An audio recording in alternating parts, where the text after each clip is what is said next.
Well, hello everybody and welcome back to the channel. It's time for some original series Star Trek, and today we're watching Season 2, Episode 12, The Deadly Years. Wow, that sounds like a feel-good episode if I've ever heard one. Friends, before we get started, if you could do me a favor and hit that like button, smash that subscribe, ring that bell for notifications, you'll be alerted next time we go live with the original series of Star Trek or any of our sci-fi offerings. And of course, if there's anything that we do that you would like early or in its full-length format, the link to the Patreon is in the description. Not a fan of Patreon? No problem. Stick with us here on YouTube memberships. You'll get all of our episodes a day early, plus any bonus episodes we come up with. But friends, all that's then, and this is now. And now it's time for us to journey once again into the wonderful world of Star Trek, the original series, as we watch Season 2's Episode 12, The Deadly Years. Prepare to engage maximum warp reaction, and away we go.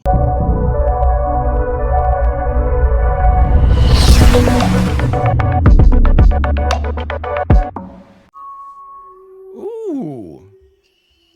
Okay, is that a science officer or a yeoman of a tricorder? McCoy, Spock, Scotty, Kirk, and Chekhov. I had a subspace contact with a Robert Johnson, the leader of this expedition, not an hour ago. Well, did he report anything wrong? Chekhov! Check that building. Mr. Spock and I will check this one. The rest of you, take a look around, see if you can find anyone. Great set. Chekhov, go in there by yourself. Everybody else, come with me. Oh, good pullback. Did you see that? Oh. What did? Good reaction shot from Walter. Captain! Come on, sir. In there. A dead man. I like that. I actually like that response to seeing that. That was good.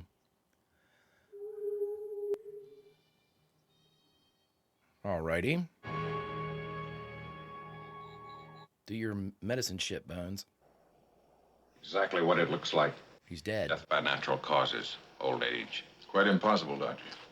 I ran a personnel check on this entire expedition before we beamed down. I assure you that none of them were... Get off my claim! This is my claim. Who are you? I'm Robert Johnson. This is my wife, Elaine. Huh. How old are you? I'm, let me see. I am 29. And Elaine is I'm 27. Let's pack it up. Let's get the fuck off this planet. Let's pack it up. All right, friends. Jim's going to tell us about the final frontier here. I saw, too, that somebody commented on YouTube and said that I was on a first-name basis with... I think I'm on a first-name basis with Jim Kirk. I don't think that. If I'm talking to fictional character Jim Kirk, I'm going to call him Captain. But here, among friends, we will refer to him by his God-given name of Jim. All right, so we've got a planet that... a planet, or I always blame the planet first because of the original series. Either a planet or an event or contagion or something like that that is causing the populace of this expedition to grow old. Look at that beauty. The Deadly Years. David Harmon, who's our director? Joseph fucking Pevney. My man. Can't stop. Won't stop. Of the 6 members of the colony, none of whom were over 30, we found 4 had died and 2 were dying of old age. Does it stop when they get off planet? Can you tell me what happened? Yeah, what the hell happened? Elaine was so beautiful. So beautiful. Okay, Bob. So beautiful. Maybe pivot over to Elaine. Let's let him rest. If they seem lucid, I'll be in the briefing room. Define lucid. I've asked you to be a part of this briefing because Gamma Hydra 4 falls within your administrative area. I appreciate that, sir. Nice. Well, the expedition is suffering from extreme old age, and they're growing older by the minute, much older. So it's not the planet. Sensors reveal nothing which is inimical to human life. The atmosphere screens out the usual amount of harmful cosmic rays. So what the hell? No matter how remote, how far-fetched the notion, I want it run down. We'll stay in orbit until we have the answer. Nice. I am anxious to get to Starbase 10 to assume my new post. Yes, Commodore. We'll do everything we can to make sure you make your duty. Thank you, sir.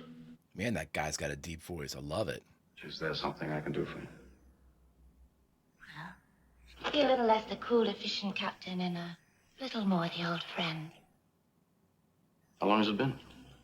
6 years, 4 months, and an odd number of days. You mean you don't know? A long time. Jim.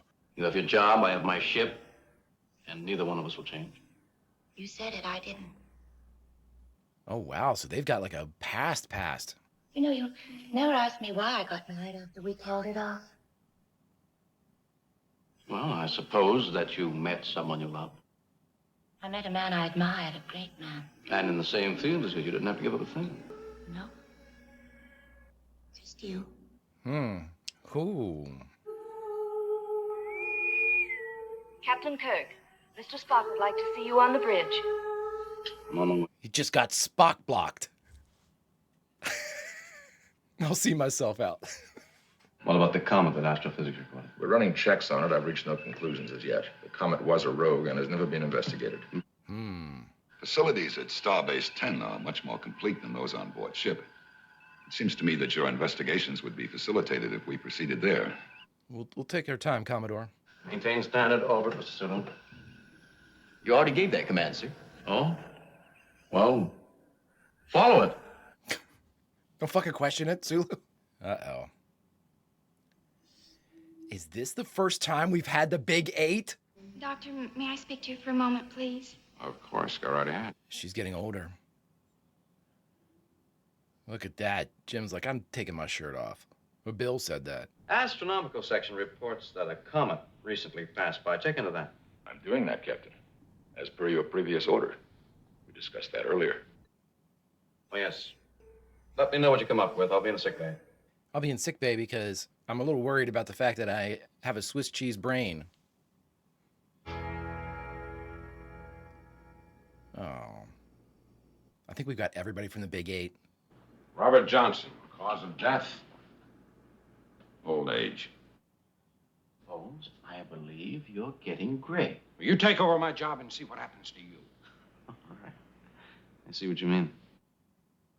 What's your problem, Joe? Shoulder. Just a twinge. Probably muscular strain. Oh. I don't like how close to home this is getting. It's arthritis. Jim, I think we better run a complete physical on you. Yeah, everybody. No, Jim. It's advanced arthritis. It's spreading. Oh, my God. It's impossible. I can run it through again, but I'll come up with the same thing. Oh, God. Oh, shit. So why did Scotty get that old that fast? Is Scotty older than everybody else? That's something I need to know, the ages of the crew. Dr. McCoy, Engineer Scott, Mr. Spock, Lieutenant Galway, and myself are all showing definite signs of aging. Oh, shit. All of us who went down to the surface, with the exception of Chekhov, are aging at various rates. So what did Chekhov do? Only 30 years for each day. Sweet shit. Virus, bacteria, or evil spirits. Plum looks like an old surfer. Based on what Dr. McCoy gave me, I estimate that physically we each have less than a week to live. Shit. Since our mental faculties are aging faster than our bodies, we will be little better than mental vegetables in a considerably lesser time. Total senility. Jesus. Oh, you're perfectly healthy. I must differ with you, Doctor. I'm having difficulty concentrating, which is most disturbing. My eyesight appears to be failing. Oh, my God. And the normal temperature of the ship seems to me to be increasingly cold. You are perfectly healthy. That is, for any normal Vulcan on the high side of 100. High side. But I go back to the station. You feel up to it, Scotty? Of course I do. Everybody, it's time to get your seconds ready. So whoever is your next highest in command down in engineering, Scotty, get him ready. If I sleep, what will I find when I wake up? Oh, yeah. Oh, my God. She seems to be aging faster, though. What is the connection between, like, the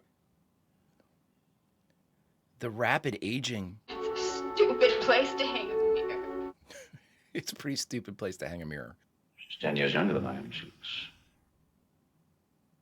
Yeah, it doesn't make sense.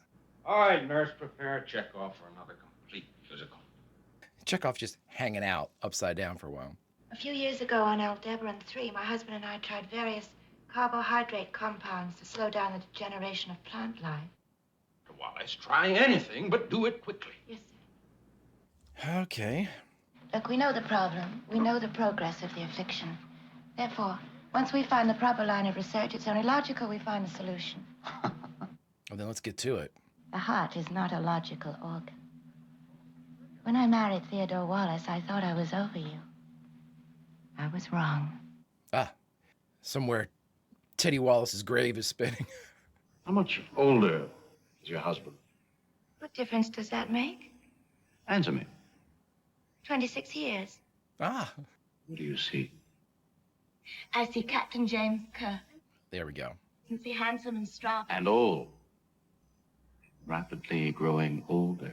Jim, please. Listen, Jim, spoiler alert, that's not going to stop you from going to space. Some more blood, Chekhov. A needle won't hurt, Chekhov. Take off your shirt, Chekhov. This is Chekhov's villain origin story. You'll live. Oh, yes, I'll live. But I won't enjoy it. I love this banter back and forth without a superior officer around. Reach over to 20,000 perigee, Mr. Susan. Aye, aye. Oh, so the Commodore's going to take over, isn't he? I'd hope for a few words with you at your convenience. I have very little time. If I may say so, sir, we have a due date at Starbase 10. We're going to be late. Commodore, pump the brakes, buddy. You see, we got a problem. 4 very valuable and 1 almost irreplaceable members of the Starfleet failing before my eyes. I want to do something to help. I actually like this guy. Fuel consumption report. I gave it to you, sir, and you signed it. If I had signed it, I wouldn't ask for it, now would I? There's your signature, Jim. Jim, it might be time to hand the reins over to somebody. I hate to say it, but the Commodore's going to take over. I mean, a high-ranking member on the ship, I'm assuming, right? Oh, my God. Yeah, I believe it. Oh, Spock's getting gray. Spock's getting old. You have something to report? Yes, sir. I believe we have the cause of the affliction. Oh, shit. Oh. Lieutenant, take a message to Starfleet Command. Aye, sir. And due to the proximity of the Romulans, better use code 2. But, Captain, the Romulans have broken Code 2. If you remember the last bulletin... Then use code 3. Yes, sir, Code 3. Message. You guys got to work together. You're going to have to give up command. I hate this. I fail to understand why each one of my commands is being questioned. Can't get mad, Jim. What is our present position? Orbiting at 20,000, sir. Jim. The Commodore seems like a good man. Radiation. Well, that's as good as answer as any, but why didn't we know about it earlier? Possibly, Doctor, because my thinking processes are not as efficient as before. I'm going through the same shit, Plum. I have a question for the doctor. Relieve him of command. I'm not a magician, Spock. Just an old country doctor. The older he gets, the more southern Plum becomes. Mr. Spock, I need your help and your cooperation. For what, sir? I would like you to take over command of the Enterprise. Oh, he doesn't want it for himself. Need I remind you, sir, that I, too, have contracted the same affliction? Yes, but you're a Vulcan. You have a much greater lifespan. You show the effects to a much smaller degree. I'm half human, sir. Yeah. Well, if you are not, with your Vulcan physique, then obviously Captain Kirk cannot be. Ah, the logic. He got you. As second in command of the Enterprise, you must convene an extraordinary competency hearing. I resist that suggestion, Commodore. It's not a matter of choice. Yeah, it's regulation. Competency hearing is mandatory. Now, please don't make me quote a regulation which you know as well as I do. I like this guy. It's a voice of reason I think that they need. And again, I like when there's somebody of authority on the ship, because Jim would never relinquish command. Well, he would. I shouldn't say he'd never.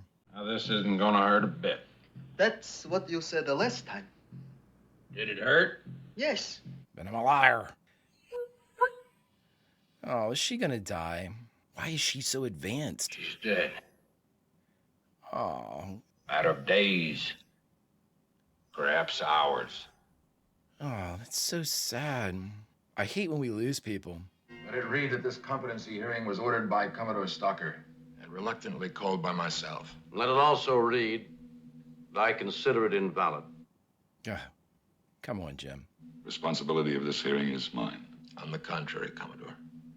As presiding officer and as second in command of the Enterprise, the responsibility is mine. Oh, I love these characters so much. Sulu, how long have you served with Captain Kirk? This is a waste of time. Did he order you to increase orbit? Yes, sir. Did he not several minutes later repeat that order? He did not. Oh, Jim. This is a waste of time. Yes, sir. Captain Kirk repeated his order. Thank you, Mr. Sulu. I mean, we need Spock working with Bones on this and getting a... It's like everybody that's on the research team is in this stupid hearing. Sir, he had more important things on his mind. The Bowman. Yeah, defend him. I love it. I guess he forgot he'd signed it. I love that they love their captain. Oh, yes, but he changed it to Code 3. Uhura. After you reminded him that the Romulans had broken Code 2. Yes. We've got our entire research team sitting around a table. Subject's physical age, based on physiological profile, between 60 and 72.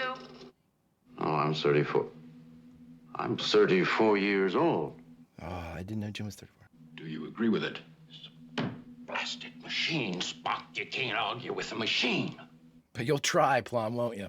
DeForest Kelly tearing it up in this episode. And I am sorry, Jim. Let's just everybody give up your current jobs and let's go to sick bay and get this shit figured out. Wasting time. Unless you, Commodore Stalker, have something that you would like to add. No, I'm quite satisfied, Mr. Spock. I like this guy.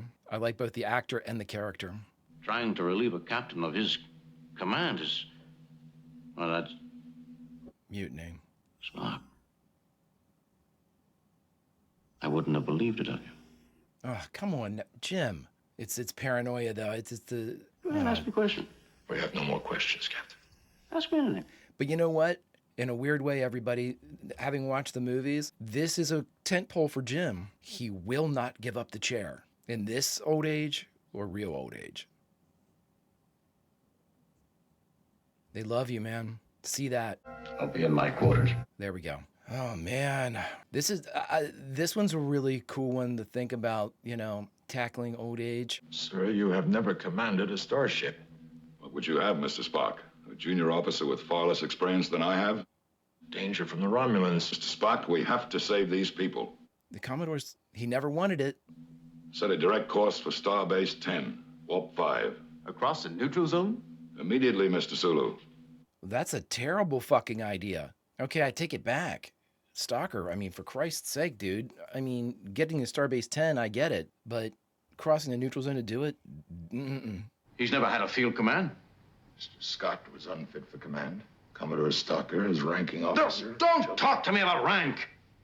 Man's a chair-bound paper pusher. Oh, boy. Get out. Jim, I hate this. Muscular aches doesn't make a man old, and you don't run a starship with your arms, you run it with your head. And my brain's as sharp as it ever was. Same thing happened to Bob Johnson. Tell me. I'm getting old. We all are, Jim. There's a really good, not even a subtext to this. We were together all the time. No, not all the time, Captain. He left us for a few moments. He left us? He left us. He went into the room by himself. Went into the building. Spock. Something happened. Yes. He got scared. He was scared. He saw the dead body. And he ran out of the building, and he was scared to death. The adrenaline? Adrenaline. Doctor, hyronalin is the specific accepted for all radiation sickness. Yes, yes. Now. Now, yeah. Perhaps a sufficiently efficacious compound could be developed. Well, don't just stand there jawing, Spunk. You and Dr. Wallace get cracking. We are dying here, man. Thank goodness Christine's in this one, too. Entering Romulan neutral zone, sir. Oh, my God. This is the dumbest thing ever. Lieutenant Uhura, Let me know if we contact any Romulan. You'll know. I think we just made contact, sir. Yeah. Hamilton. Dear God. Sulu, can you throw this guy out of the chair? Let me go. Nurse, We're under attack. I have to go to the bridge. I've got to go to the bridge. No matter what's happening, Jim will throw himself in front of the Enterprise. Explain to them why we piloted the neutral zone. The Romulans are notorious for not listening to explanations. Yeah. They don't give a shit. Greenhorn. Up there running my ship. Greenhorn. No, my ship. My ship. They had to tie him down, man.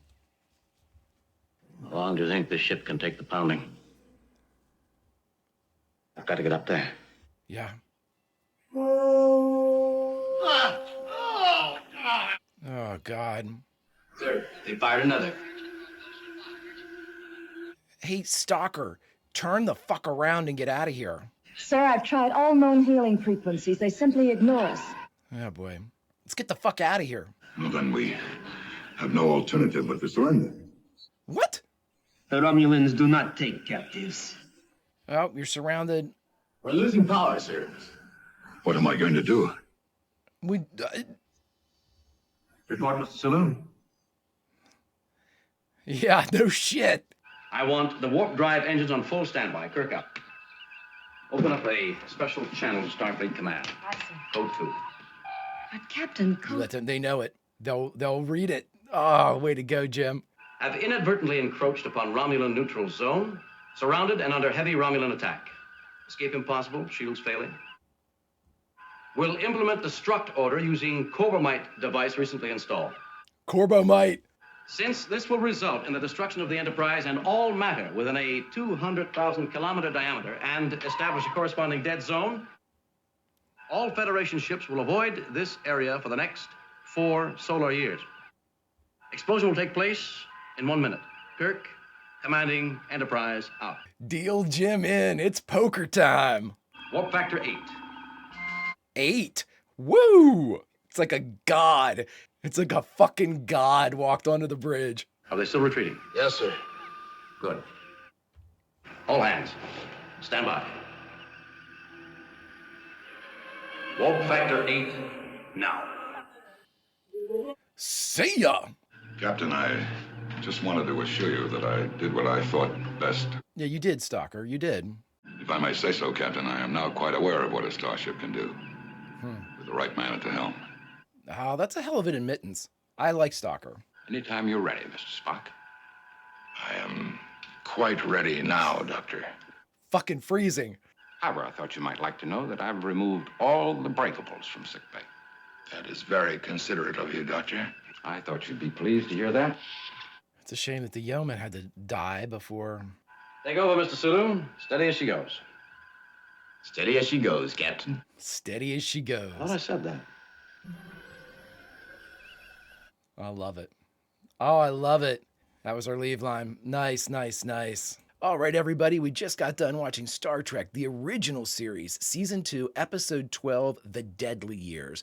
And the only thing left to do is talk about it. All right, everybody, we just got done watching Star Trek, the original series, the 12th episode of the second season, The Deadly Years. This one, you know what? This one tells a story, obviously. And, the parallel here is the ravages of time, the effects of old age, and being firmly aware of the effects of old age.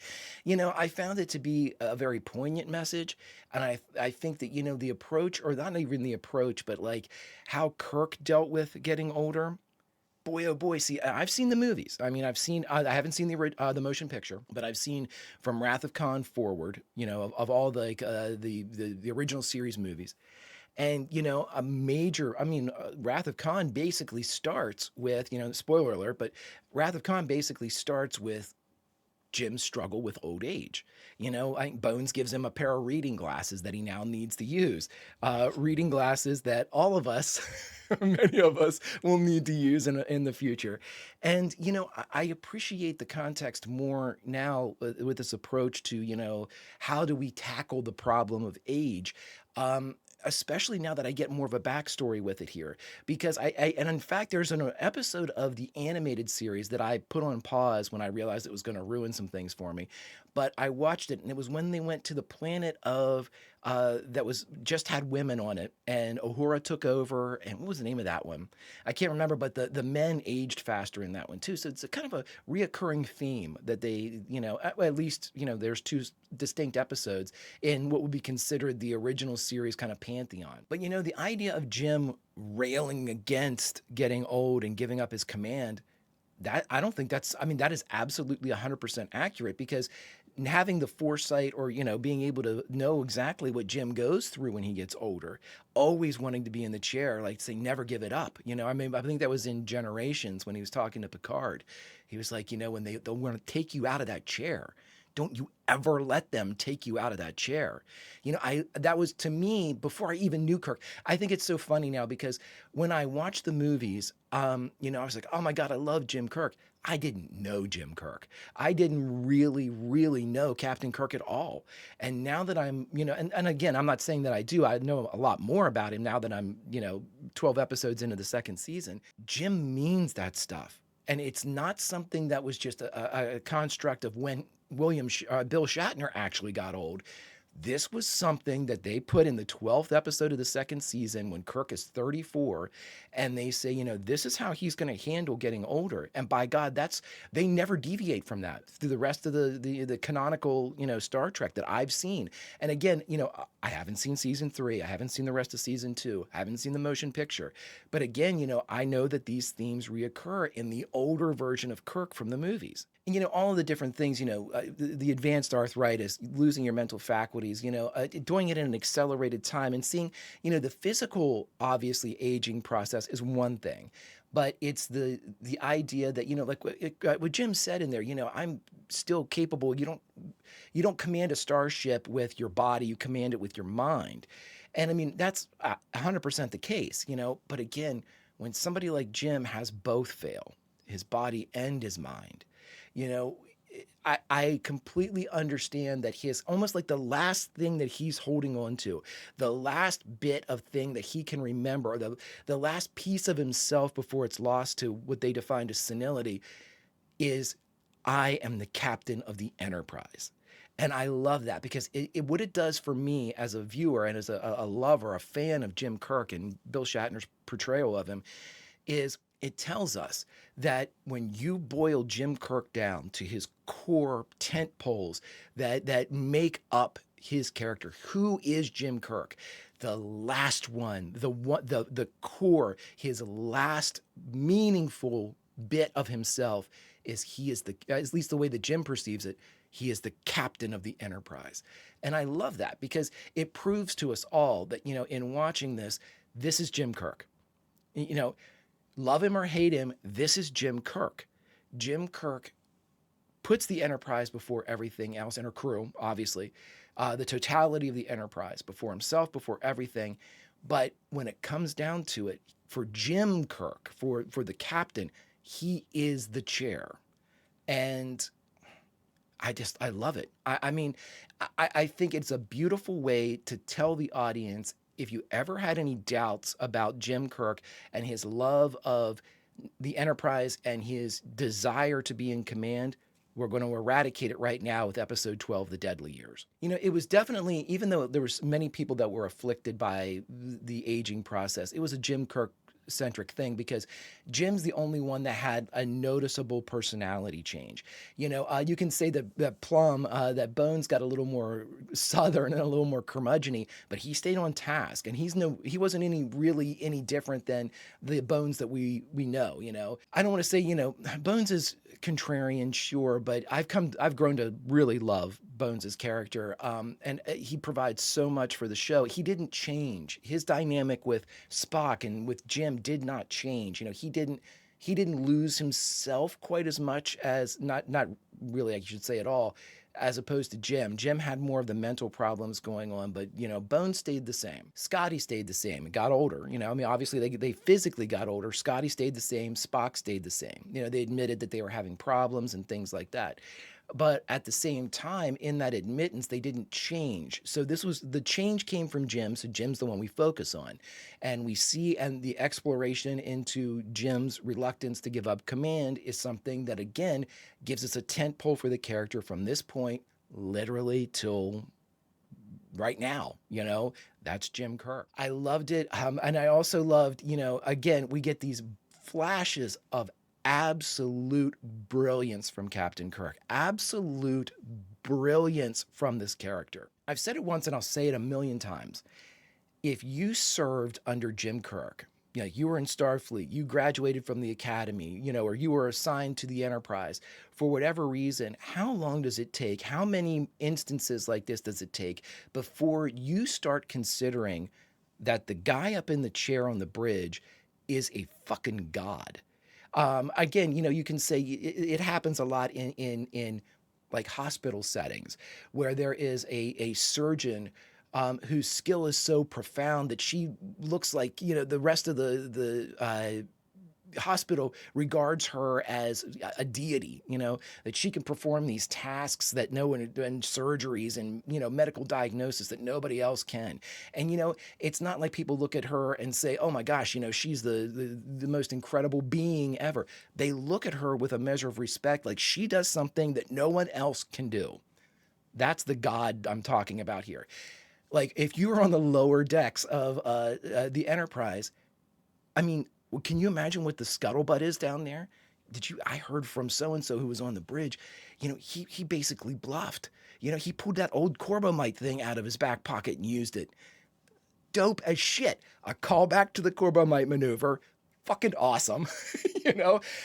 Again, playing the Romulans like a fiddle, basically saying, hey, everything's going to blow up within a specific period. They didn't get to a safe distance. They need to get away from the Enterprise, buying the Enterprise enough time to skedaddle back to our side of the neutral zone at Warp 8.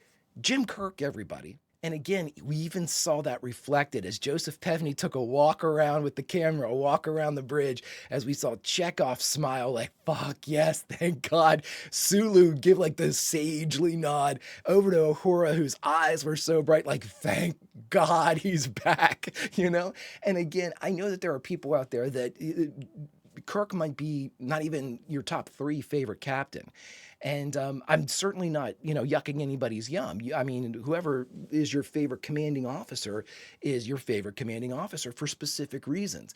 But again, I think that this is an exploration not just for fans of Kirk, I consider myself one, but anybody that is a fan of Star Trek or even a fan of just the hierarchy of command. If you wanted to know more about the character of Jim Kirk, you learned it in this episode, or it was verified for you in this episode. And then you get that, again, that ending moment where he bluffed the shit out of the Romulans, and you're like, that is why Jim's in the chair on the Enterprise. I mean, he's just baller. He just has it. It was a great episode. I really, really enjoyed everything that was going into it. I want to know as much as I possibly can about this episode, and you know where I'm going with this. There is literally only one person we can ask about this, and that person is a bit of a mystery too. Maybe we'll learn something about our knowledge benefactor in this instance that we didn't know. Maybe similar to the Deadly Years. I guess we'll have to see, but first we have to ask. And so, with kindness in my heart and an awe at the knowledge provided, I will simply say, Q. Greetings, mon capitaines, and welcome to another installment of Q&A. Friends, this is where, after having watched and reacted to an original series episode, I'd like to dig a little bit deeper and find out what went on behind the camera. But to keep myself from wandering off into the weeds and talking for a couple hours, I've given myself 5 distinct categories in which to explore. The first, writer and director. Who were they? The second, guest stars. Did we have any? The third, core cast, or the big 8. Who appeared? Number 4, and usually the juiciest of all of the categories, production notes. What went on behind the camera? And last but certainly not least, category 5, a memorable quote from the episode. Let's get started. Alrighty, my friends, and for our very first category, writer and director, who did we have writing this episode and who did we have behind the camera? Well, let's see. Our writer for this episode was David Harmon, and our director for this one was, you've got a 50-50 chance. That's right, it was Joseph Pevney this time. Mark Daniels, you're getting ready to tag back in, I'm sure, for the next episode. Interesting stuff. Again, I sort of miss the individual fingerprints that we got to see from so many different directors in season 1, but if you're going to pick two to kind of lean on, Mark Daniels and Joseph Pevney are two real good ones. Let's move on. And now for our second category, friends, guest stars. Did we have any? Yes, we did, and we had two prominent ones, in fact.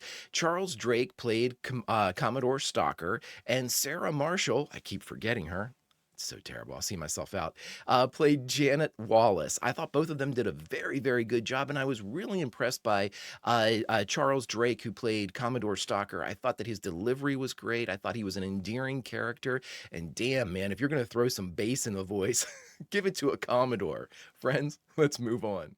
But now, friends, for our third category, and I'm super excited about this one. This is our core cast, or the Big Eight. Who appeared in this episode? Well, let's go over the Big Eight. We've got Kirk, we've got Spock, we've got McCoy, we've got Scotty, Sulu, and Uhura, and for season 2, we have added in Chekhov and Nurse Chapel. Friends, we've got them all in this episode. Yeah! The Big Eight is here, all present and accounted for, all hands on deck. Excellent, excellent, excellent. Friends, let's move on. And now for our fourth category, friends, the production notes. This is the spicy stuff, or what could potentially be spicy. A little spoiler alert here. The Deadly Years actually happened to go off pretty much without a hitch. So there's just some little flavor bits that we'll be adding in for the production notes. No huge script problems, no, not that I found anyway, no dramatic behind the scenes tempers flaring or anything like that. This one seemed to be a pretty straightforward episode, and I think it kind of came through in the episode itself as being a strong offering. So let's get started. All right, and for our first production note, according to Walter Koenig, who plays Chekhov, Chekhov felt that in this episode, more so than any of the others that he had portrayed, in fact, this is one of the ones that he had filmed deeper into his experience, as you can tell by the fact that he doesn't have the Prince Valiant wig on, which was some of his original appearances had the Prince Valiant wig on while they were letting his hair grow back out. So this was a deeper, this was several episodes filmed into Koenig's run as Chekhov, and he believes that this episode actually gives the most truthful representation of Chekhov by making him appear young. While he has a lot of the knowledge, we often see him kind of tag team in for Spock over in the science station whenever Spock's off bridge, but for all the knowledge that Chekhov possesses, he doesn't have a ton of the practical experience, as Walter said. And he said, so whenever he sees this dead body and is actually scared and startled by it, it's an honest representation of where Chekhov, as a young Starfleet officer, would be. I think that's very interesting, and it shows that Walter was really kind of trying desperately to get in as quickly as he could into the head of Chekhov, and it shows that it worked out in this episode very well, I thought, as I'm stuttering that out, because I think that he was able to portray this kind of youth, this inexperience inside Chekhov. Great stuff. Let's move on. And now for our next category, friends, I thought this one was very interesting because we actually have a recycled line in this episode. And now, of course, we have several episodes, there are several phrases that appear often in the episodes of Star Trek, variations on I'm a Dr. Jim, not a so-and-so, he's dead, Jim, beam us up. Those type of phrases are obviously something that's repeated quite a bit, but we almost have a word-for-word delivery of a line from all the way back in Court Martial. Ariel Shaw said in Court Martial when talking to Kirk, she said, whenever they were talking about their former relationship, Ariel Shaw says, it has been 6 years, 4 months, and an odd number of days, which is very interesting because whenever we get into Sarah Marshall as Janice Wallace, she says a similar line. It's been 4 years, 7 months, and an odd number of days. And then I think she says something like, don't you remember, or don't you know that?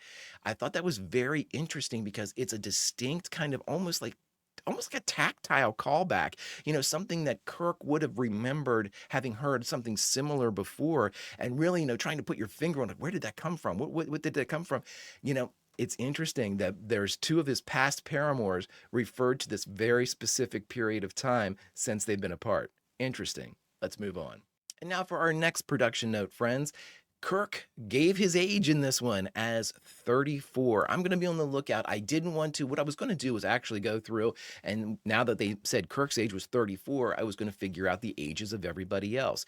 And then I stopped myself before I even started my research for that, because I thought if I explore this too much, just like anything else that I try to kind of like force look up that doesn't arrive organically in the original series, I'm going to spoil something for myself. You know, it'll mention an episode where an age was mentioned and then, you know, destroy the plot of that episode or something. So I decided to wave off. But what I'm going to do is, if and when we are given the ages of everybody, I am going to apply them to using, you know, the 34 years in episode 12 of season 2, using that as kind of our base point, and see if we can, you know, eventually figure out everybody's age. I'm not sure if we will. It doesn't seem like something they bring up quite a bit, but I'll be on the lookout. You do too, friends, and remind me if I miss one. Let's move on. And now for our next production note, and this is actually something that I reacted to or made mention of during the reaction. The older and the more kind of afflicted with the radiation disease that Bones becomes, he becomes more and more of a Southern doctor. More of the drawl comes out. More of like, you know, I'm just an old Southern doctor. You know, all that stuff starts to like really become prevalent. I thought that was interesting because that was a distinct choice by DeForest Kelley. Nobody said, hey, by the way, when Bones gets older, he becomes more and more Southern. DeForest Kelley just defaulted to that. I think that's very funny and very interesting.